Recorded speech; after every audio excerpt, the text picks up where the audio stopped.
What's up, everyone? Welcome to the November 4th edition of the NBA Injury Report brought to you by BetMGM. I'm your host, Adam Scherer. You can follow me on Twitter at ShipMyMoneyDFS. And we have a 12-game NBA slate to take a look at today. There's a lot of pending injury news. But first, we do have an offer from BetMGM. Click the link in the description below. Sign up, make an account, make a deposit, and place your first paid wager, and you will receive up to a $1,000 risk-free first bet in addition to 2 free months of Stokastic Plus Platinum. So be sure to click that link below and take advantage of this offer. Now, looking at the injury news that we're waiting on, starting with the Philadelphia 76ers, Joel Embiid is questionable. He has missed their last couple of games, and if he is out, they are also without James Harden. So Tyrese Maxey will have to take on an even bigger role. Maxey's going to play a huge role regardless, but an even bigger role if Embiid is out. You'll also see more usage for Tobias Harris and potentially more rebounding opportunities as well.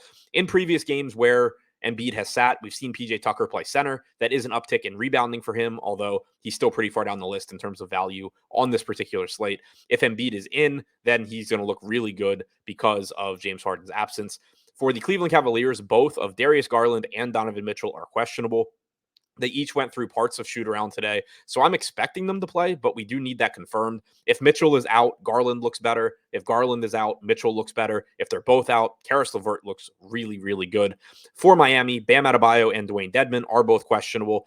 If Dedmon is out and Adebayo plays, then you could see a few extra minutes for Adebayo because this front court is extremely shorthanded.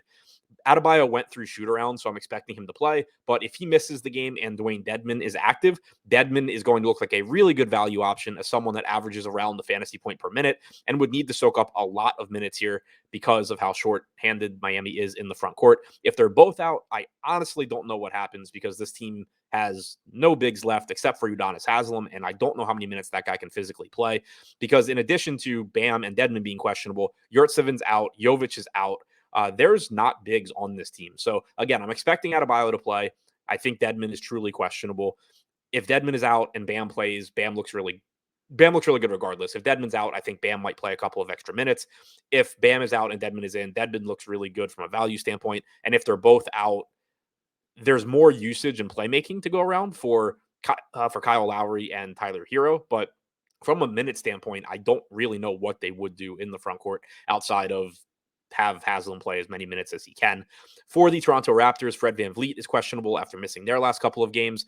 If he is out, you do see an uptick in production for the main starters. Pascal Siakam's been fantastic this year anyway, but he would look even better. Gary Trent, Scotty Barnes, OG Anunoby all look better as well. We also got 25 minutes last game from Chris Boucher. He is close to a fantasy point per minute guy that is pretty inexpensive, so he would be appealing if VanVleet is out and not particularly appealing if VanVleet is in.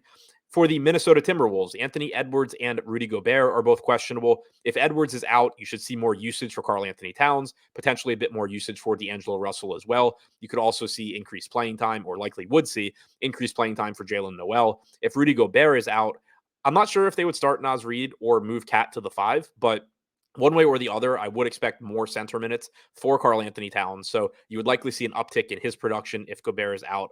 That would be the biggest beneficiary, I believe, if Gobert were to miss this game. Also, if Reed does start, he is inexpensive and a good point per minute fantasy producer. And for the Portland Trailblazers, Anthony Simons is questionable. We know the Blazers are already without Damian Lillard, so if Simons misses this game, they're going to be very short on ball handling. I would expect an increase in assist opportunities for Josh Hart, for Justice Winslow, probably more minutes for Keon Johnson, and then a lot of usage to open up for pretty much everybody, but specifically Jeremy Grant, Josh Hart, and Yusuf Nurkic. So to recap, the main pieces of injury news that we are waiting on right now: Joel Embiid is questionable. Darius Garland and Donovan Mitchell are questionable. Bam Adebayo and Dwayne Dedmon are questionable. Fred VanVleet is questionable. Anthony Edwards and Rudy Gobert are both questionable. And Anthony Simons is also questionable for the Blazers.